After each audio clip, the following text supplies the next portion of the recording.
সকলকে নমস্কার। আমার channel travel is life travel with মলয়ে আজকে একটি রান্নার ভিডিও নিয়ে এলাম। দক্ষিণ ভারতীয় উপমা, কিন্তু তৈরি করেছি বাঙালিয়ানায়। দেখে নিই কী কী নিয়েছি। সুজি বা রাভা, আলু কুচি, গাজর কুচি, সঙ্গে সামান্য পেঁয়াজ কুচি এবং টমেটো কুচি না দিলেও চলে, কাঁচা লঙ্কা, শুকনো লঙ্কা, বাদাম ভাজা এবং থাকবে কালো সর্ষে এবং কারি পাতা। কারি পাতা দক্ষিণ ভারতীয় রান্নায় মাস্ট। একেবারে প্রথমেই শুকনো কড়াইতে একটু সুজিটাকে রোস্ট করে নেব। আমরা জানি সুজিকে রোস্ট করে নিলে কাঁচা সুজির রান্নার থেকে অনেক বেশি স্বাদ বেড়ে যায়। হালকা নাড়াচাড়া করে এটাকে একটু রোস্ট করে নিলাম, তারপরে এটাকে একটা অন্য পাত্রে সরিয়ে রেখে দেবো। এবার কড়াইতে মোটামুটি 2 চামচ মতো তেল দিয়ে আলু কুচি এবং গাজর কুচি একটু নেড়েচেড়ে ভেজে নেব। কারণ সুজি এবং আলু গাজর একসঙ্গে দিলে দেখা যাবে আলু এবং গাজর সিদ্ধ হওয়ার আগেই সুজি হয়ে গেছে। তাই আমরা আগে থেকে এগুলোকে ভেজে বেশ 50% মতো সেদ্ধ হয়ে যাবে এমনভাবে ভেজে নেব। অল্প নুন অ্যাড করে দিচ্ছি।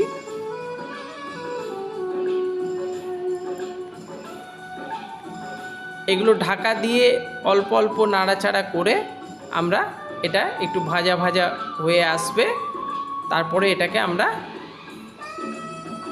একটা অন্য পাত্রে সরিয়ে রেখে দেব।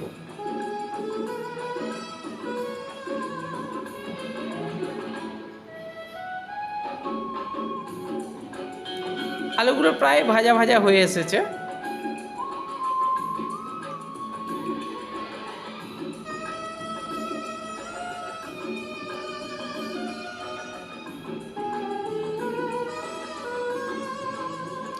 এবার আমরা ওই কড়াইতে আর সামান্য তেল দিয়ে বাদামগুলোকে একটু নাড়াচাড়া করে নেব। যদিও ভাজা বাদামই নিয়েছি আমি। এবং এটাকে বাঙালিয়ানা কেন বলছি, আমরা বাঙালির বাড়িতে যেমন ঝাল সুজি করি, এর সাথে কিন্তু অনেক মিল পাবেন। এবার আবার কড়াইতে 2 বড় চামচ তেল দিয়ে দিলাম, শুকনো লঙ্কা কয়েকটা,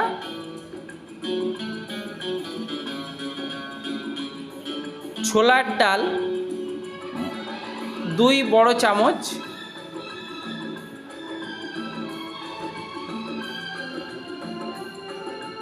কালো সর্ষে 1 বড় চামচ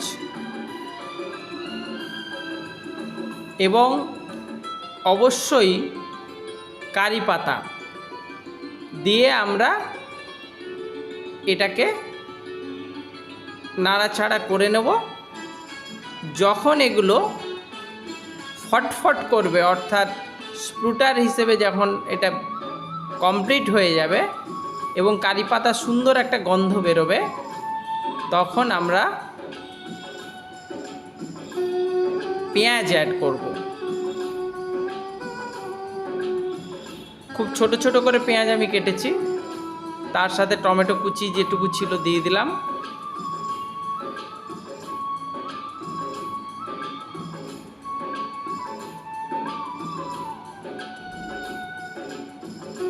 পেঁয়াজটা একটু নরম হয়ে এলে এবং একটু ব্রাউন কালার হয়ে গেলে আমরা কিন্তু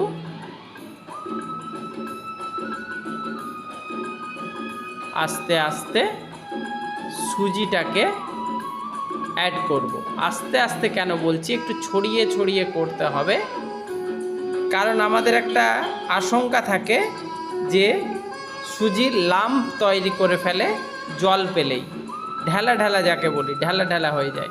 আমরা চেষ্টা করব যতটা কম লাম্পস তৈরি হয়। যারা আমার চ্যানেলে নতুন, চ্যানেলটিকে সাবস্ক্রাইব করবেন এবং বেল আইকনটি অন করবেন।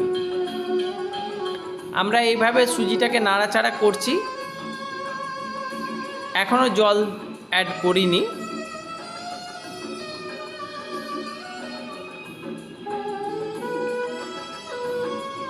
আমরা কিন্তু সুজিতে জলটাকে হাত দিয়ে বা অন্য কোনো উপায়ে ছড়িয়ে ছড়িয়ে আমরা অ্যাড করব। কারণ আমি আবারও বলি, যাতে করে বেশি লাম্পস না তৈরি হয়ে যায়, সুজিটা যেন ঢালা ঢালা না পাকিয়ে যায়।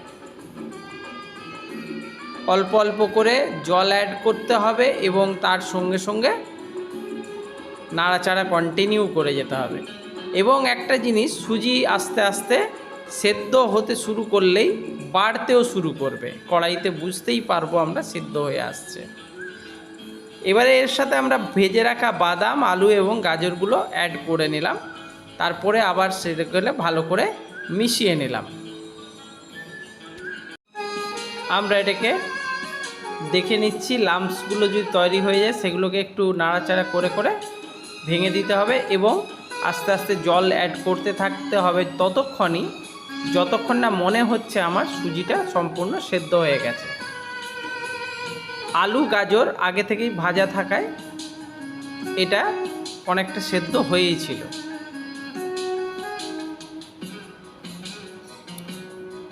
আমি কিন্তু রান্নাটা করার সময় কন্টিনিউ নাড়াচাড়া করে গেছি এবং দেখুন সুজির পরিমাণ কতটা বেড়ে গেছে। প্রায় হয়ে এসেছে আমাদের উপমা। তবে উপমা সবথেকে ভালো খেতে লাগে নারকেলের চাটনি দিয়ে।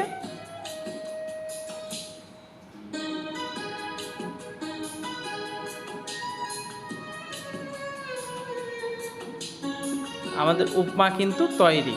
এবার আমরা এটাকে সরিয়ে নিচ্ছি, কড়াই থেকে তুলে অন্য পাত্রে নিয়ে নিচ্ছি।